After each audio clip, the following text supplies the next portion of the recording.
So our opening keynote address is the President, Chairman and CEO of Huntsman Corporation, Peter Huntsman. I have the very great pleasure to invite him to the stage to talk on Europe's road to sustainability is dependent on a strong chemical industry.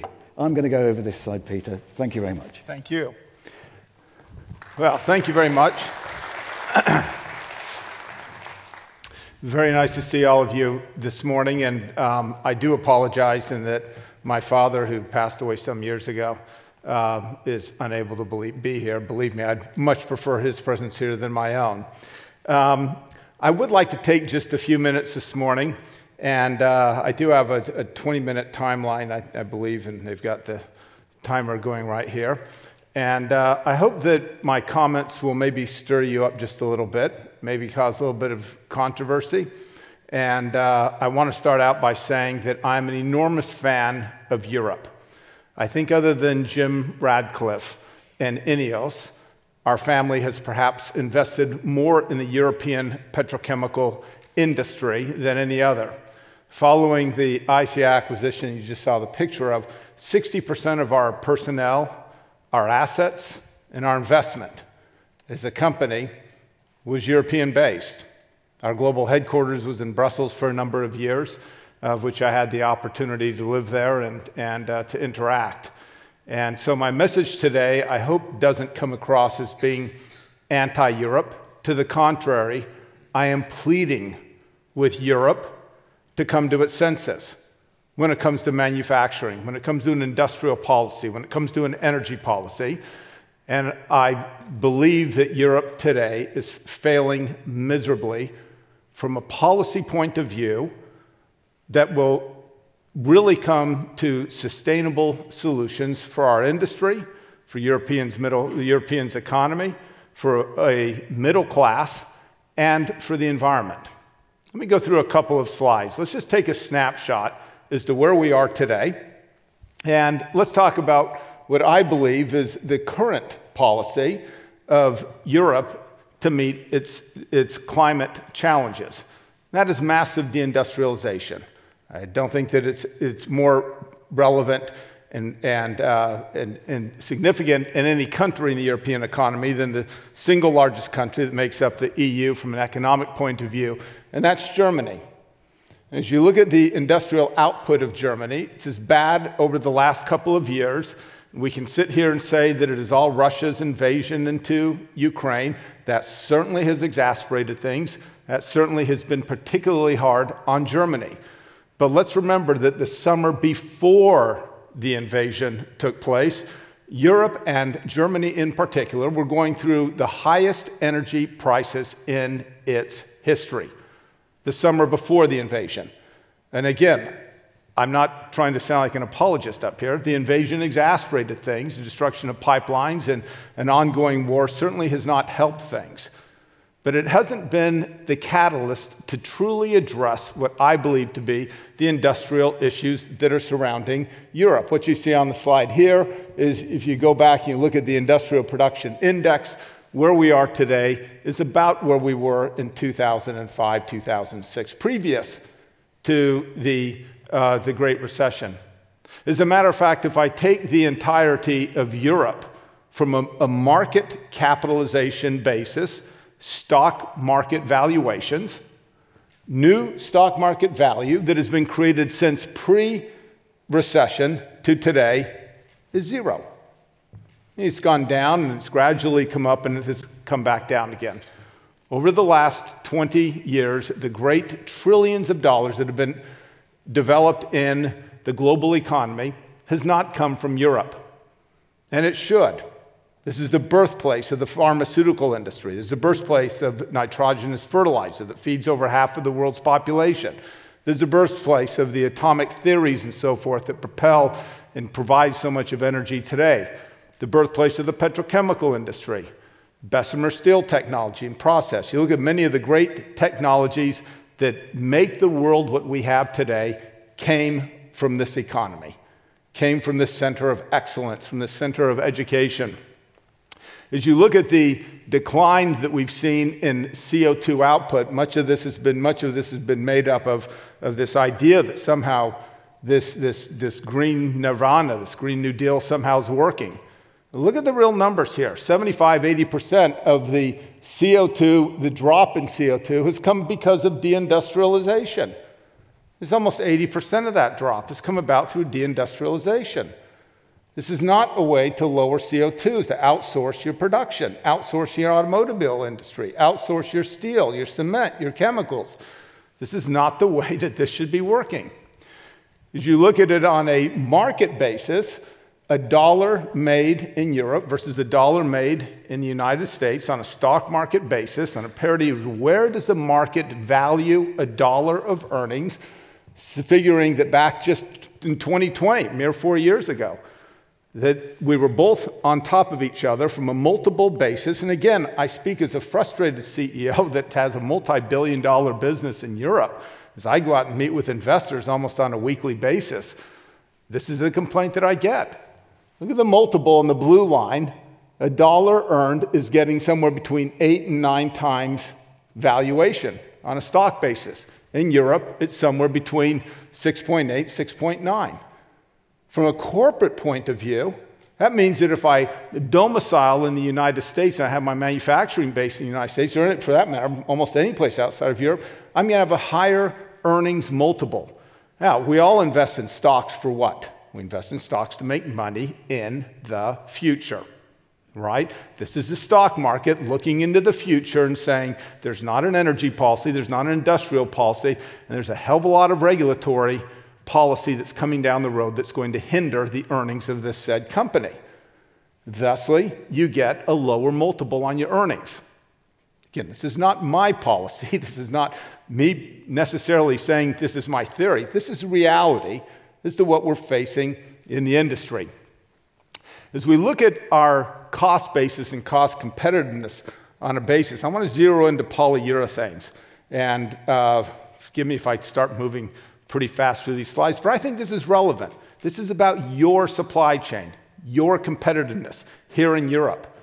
As I look at how much does it cost per ton, and again, these numbers are going to vary all over the place. When I show you manufacturing costs on a per ton basis, that's going to vary from manufacturer to manufacturer, site to site, location, contracts around utilities, natural gas payments, and so forth. These freight rates will sometimes fluctuate depending on backhauls and so forth by $100, $150 a ton. So please don't take this and go out when you negotiate something and say, well, Huntsman says there's a $350 cost to move. This is on average, which you're taking polymeric, commodity grade, MDI, moving it from the US to Europe, $350, China to Europe, $500 a ton, Middle East to Europe, around $350 per ton.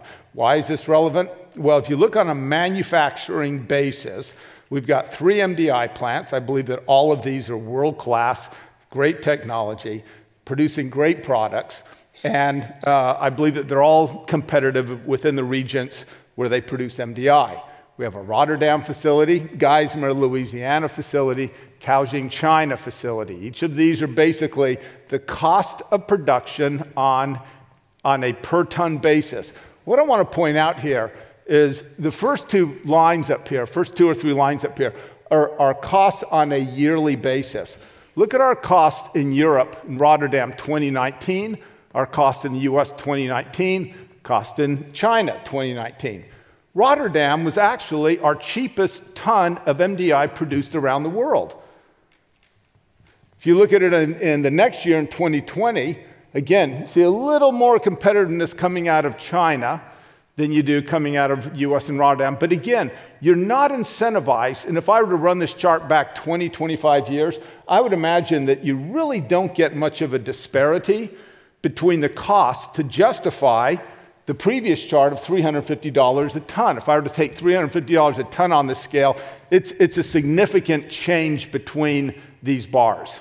Okay, so you've got to have a good $300, $400, $500 ton cost between these bars to be able to move anywhere.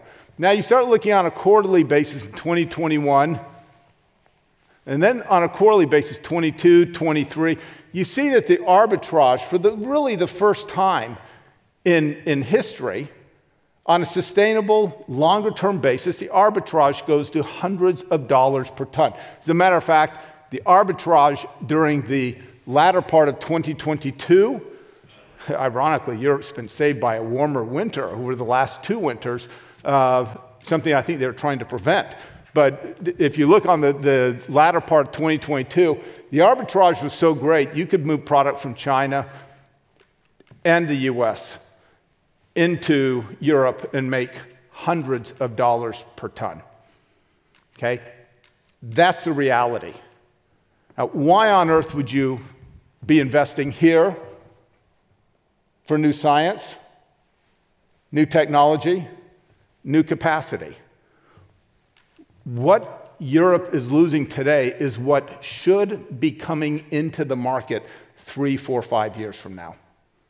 That's when you're really going to see this impact. And that's why I think that Europe needs to be acting now to attract capital and to be able to work towards a purposeful, meaningful reinvestment in this great economy. Let's go through what I consider to be the energy challenges. And again, I'm going to go through these pretty quickly here. I want to just remind people, as we think about our source of electricity on a global basis, and this is where I'm sure I'm going to cause some controversy here in some of my comments, but so be it. Let's have some fun with it. So look how much we're doing with coal at the very top. We've got natural gas, got hydropower, and look at the amount. These are percentages of the electricity in the world on hydropower. So when people talk about, well, anything that's renewable is being built out today. You see a lot of dams being built across North America? See a lot of dams being built across Europe for hydropower?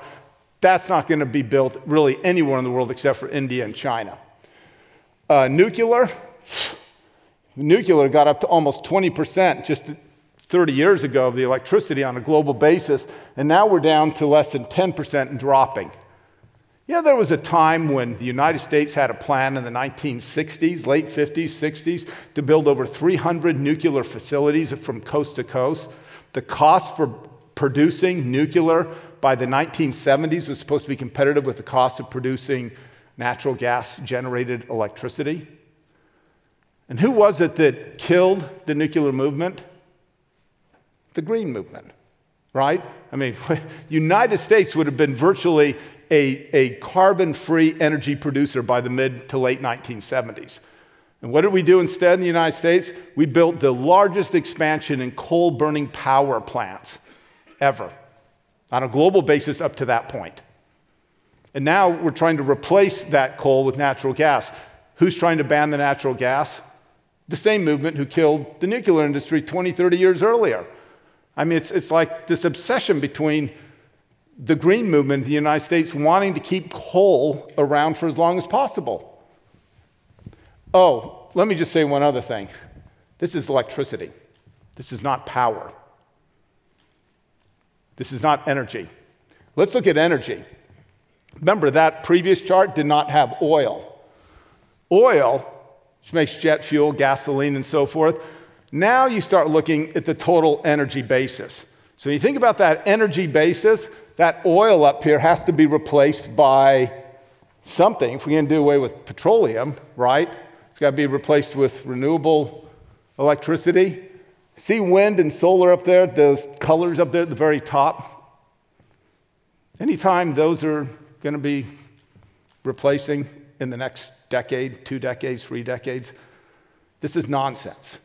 I mean, to somehow think that we're going to be in this world in the next couple of years, we somehow are reaching peak oil today. We're producing more oil in the world today, and we're consuming more oil, and we're going to be doing that until you can find a ready replacement for coal, oil, and natural gas. That's the reality. Now, again, it's not my job to come up with replacements on that. So I can come up with conservations, but I'm not going to be coming up with replacements on these things. And by the way, wishing it away isn't going to make it go away. Let's look at where we are on coal generation. We hear a lot in the world about coal. So this is on the world over the last 25 years on coal. So we're actually burning more coal today than we ever have in the world. But it looks like it's kind of plateaued, right? That consumption is missing one country. Anybody want to guess which country? China. That's China. So the last 2 years, China has burnt more coal than the rest of the world combined. Now, because of Germany shutting down its nuclear power plant and some of the other steps that have been made, you'll see that sharp uptick in the rest of the world there, where now the rest of the world is about on parity with China for consuming coal. So again, where do we need to be to reach our 2030, 2040 objectives? So the blue line up there is the entire world's consumption of coal for electricity. By the year 2030, which is a mere 5.5 years from now, we're supposed to have our coal, we're supposed to eliminate about 75% of our coal consumption. Again, can we talk about reality? There's not a ready drop-in replacement, especially for an economy like China. And I'm not here to bash China. I'm a realist when it comes to China. First went to China in 1978. My brother's been U.S. ambassador to China. Our family's been connected to China for decades. I'm not an apologist of China. I'm not a critic of China. But China's doing the exact same thing the United States does. What does the United States do? We want to secure our own energy. We have a bountiful supply of natural gas. We frack that, and we extract that natural gas, and that is the basis of our industry. We also have a great deal of oil, and we're able to take that same technology and do that with oil. Now, when you bring these two together, you look at China, who doesn't have an abundance of natural gas or oil, but has an enormous supply of coal. They started over 10 to 15 years ago figuring out how do we replace oil and gas with coal. That's why China's building 2 to 3 coal-burning power plants on a weekly basis now today. That's reality. That's what's happening. Instead of oil going into refining, China's using coal to make electricity. Is that coal going to be replaced anytime soon by wind or by solar? Of course not. Look at the amount of production. We produce a third of the world's polyethylamines. You don't make a wind blade without polyethylamines. I can tell you right now, the demand for wind blades in the next 2 to 3 years is less today than it was 2 or 3 years ago. And which market is falling the fastest in the world in wind production? Europe. Why doesn't wind make sense? Because you need to have 2 power plants, one of which is always operating, 100%, 50%, or not at all. Think about that. Here's the EIA. I mean, I just want to make sure that we're talking about reality.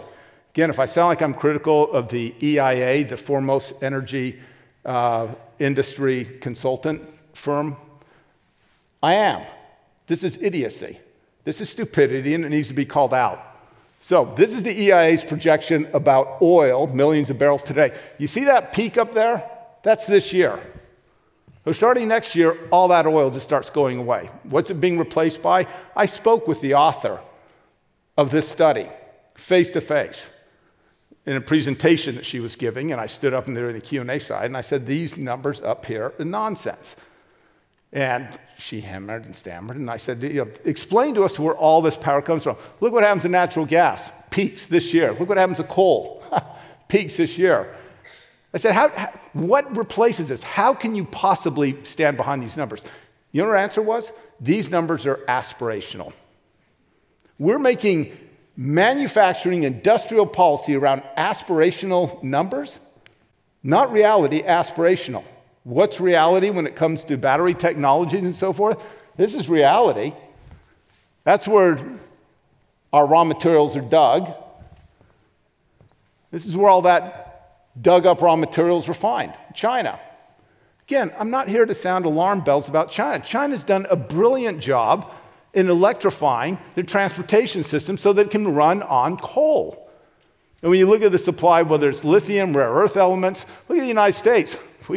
We've got one rare earth mine that's one of the largest rare earth mines in the world. We've got one rare earth mine right on the California-Nevada border out in the middle of the desert. You drive from Los Angeles to Las Vegas, you can actually drive right by and see it up there on the hillside. 100% of the raw material that comes out of the ore that comes out of that goes to China.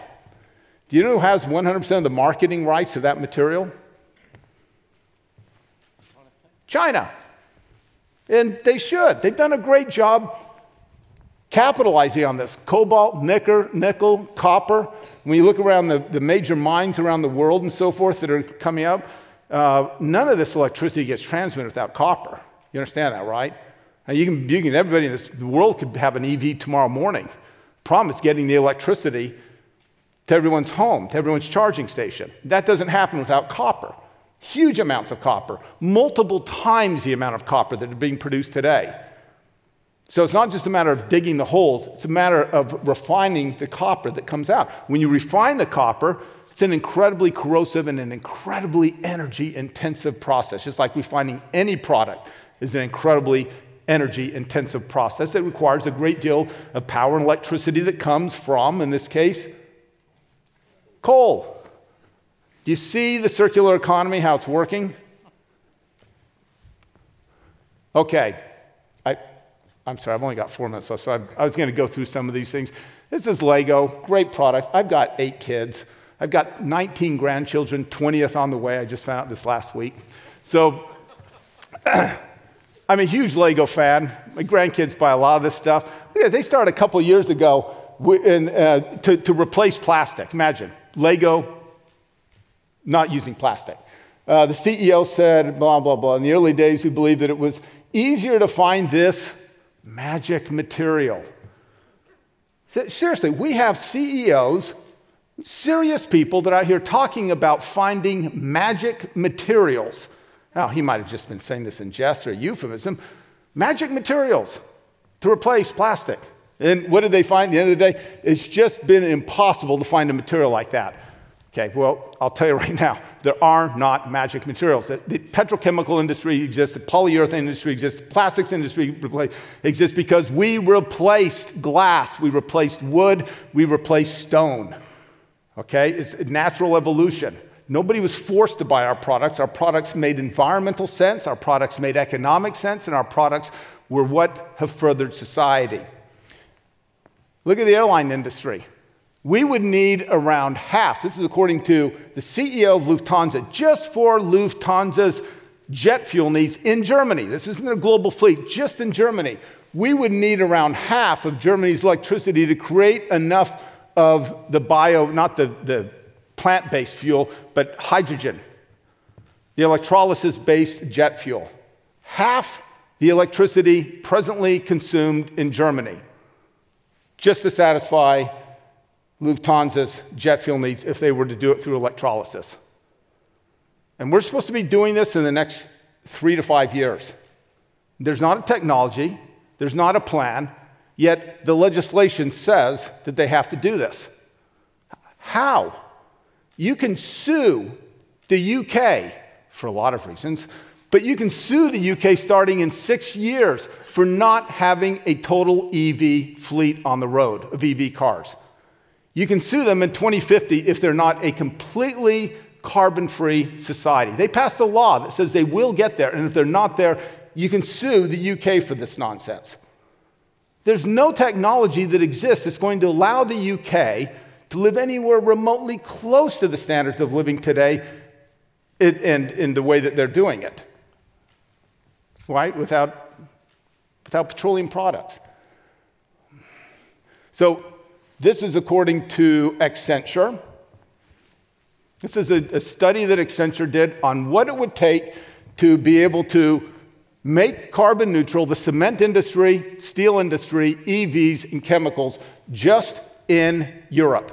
You got 3 options here before you. 1, you can have an area the size of Spain covered with windmills and the commensurate batteries that would be needed, because windmills, especially onshore windmills, they generate power about 34% of the time. Or an area the size of Ireland would have to be completely covered with solar panels. Okay, and that's not going to work very well, obviously, in the winter months, but again, enough battery power and so forth, which would dig up most of Africa in order to get there.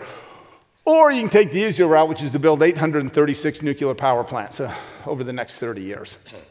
In Europe, that's just Europe. The United States are even more onerous in these numbers. Okay. I just want to emphasize that when we talk about what the chemical industry does, and I've got 51 seconds to wrap up here. You just have a bit of latitude, so you could... Have a bit of latitude? I'll take 2 minutes. 2 minutes, 2 minutes, 2 minutes. This is according to the Environmental Protection Agency, the EU. I couldn't find commensurate numbers, but let's just say that both of the economies are roughly the same. We look at CO2 emissions by industry according to the EPA, no friend of our industry, but according to the EPA, the chemical industry produces 3% of the CO2 emissions in the United States. That's just under flatulating cows. And it is our industry that allows transportation, building industry, farm to fork, and energy conservation to exist. There is not a product in this room that would exist today without the petrochemical industry. When you look at our portfolio, and I'm not up here to sell Huntsman materials, but if you just look at our materials on urethanes, performance products, and advanced materials, where we focused as an industry, start at the top, lightweight, high-performance insulation, power grids, the aerospace industry. Anybody flown on the Boeing 787? Okay, you don't need to raise your hand on that one. Anybody on the Airbus 350? Every one of those planes, either one of those models, no, we don't do the doors that fly off. Every one of those models have 20 to 21 tons of Huntsman material per plane. Those planes have virtually zero aluminum on them. Those planes also fly 35% further than the comparable models of just 10 years ago. That's what lightweighting does. It's what material sciences do. As you think about where we're going, and this is Huntsman. I think if somebody from Dow Chemical or Covestro or BASF were up here, they probably could say a lot of the same things. What they're doing, we have a technology in the market today, and it will be on a commercial scale by this summer, and it will be on a mega commercial scale by next summer, which will be a drop-in replacement for carbon fiber. What's the raw material? Spent methane gas being extracted, heating up to 1150 degrees. Hydrogen comes out one side, nanotube technology on the other side. This is a solution provider. Again, I'm not up here saying we're the only company doing these sort of things. BASF has a similar technology.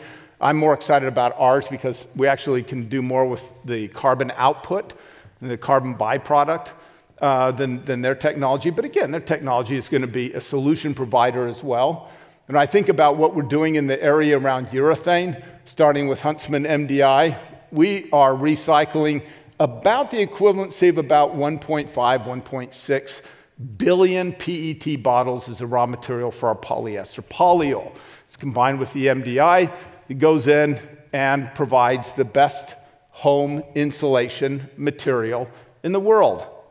One of the more frustrating weeks that I had this past year was spending a week in the UK trying to convince members of their government that rather than subsidizing people's power bills, what they ought to be doing is they ought to be focused on energy conservation.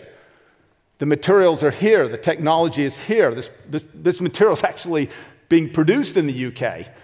These are UK jobs. In the US, you go to a Home Depot or you go to a building material store and you take your $1,500 receipt or the receipt that comes that you purchased from the spray foam people in this area, put it on your tax bill, you get $1,500 off on your taxes. It's that simple.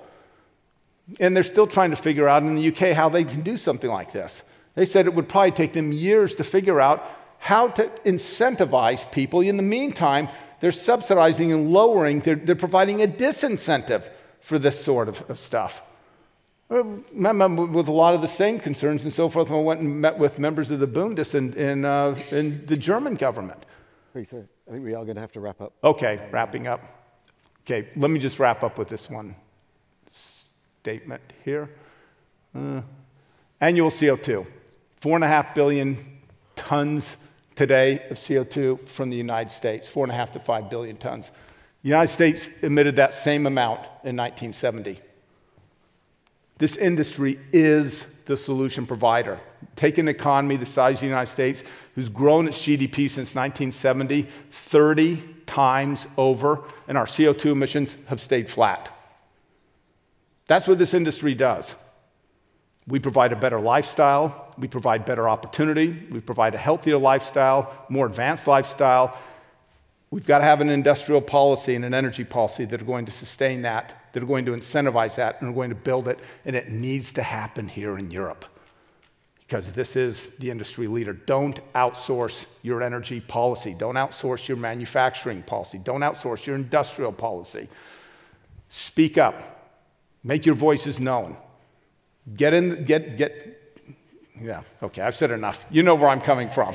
This is a great industry, and it's one that our family's been immensely proud to be a part of. We're immensely proud of the value that we've been able to create and the billions we've been able to put back into society in the form of jobs, in the form of charity, and so forth. And it's because of our customers, our suppliers, our associates, and the great work that you're all doing that just makes me immensely grateful to be here. And I want to just thank every one of you. Thank you very much. Peter, thank you so much. I think we have time for one question. Also, my apologies for omitting my linking sentence and going from your father and straight to you without actually explaining. So my apologies for that. Oh, no, nothing. And it was a very sobering, interesting, and rather worrying picture you painted there for Europe. So I wonder, do we have any questions from the audience? Come on, someone's got to disagree with what I said. There must be. Yes. Would you like to take to the microphone over there, please? Or you can just shout at me. I've got 6 daughters who shout at me all the time, so that's... I just wanted to say that I'm really pleased for your very realistic look at these green issues, because it's not about being green, but it's also about not being greenwashed. Okay. Well, thank you very much. There was a comment more than a question. Right? But a comment, just thank you for... Yes, I fully agree what you said, and petrochemicals are not devils. Yes, petrochemicals are not the devils. We will agree on that as well. I think that's a great point, because bringing in the unintended consequences of a lot of green policy has been the increase in coal, as you demonstrated here. So, Peter, thank you very much. Thank you. I appreciate it. It's been an absolute honour to have you. Very much.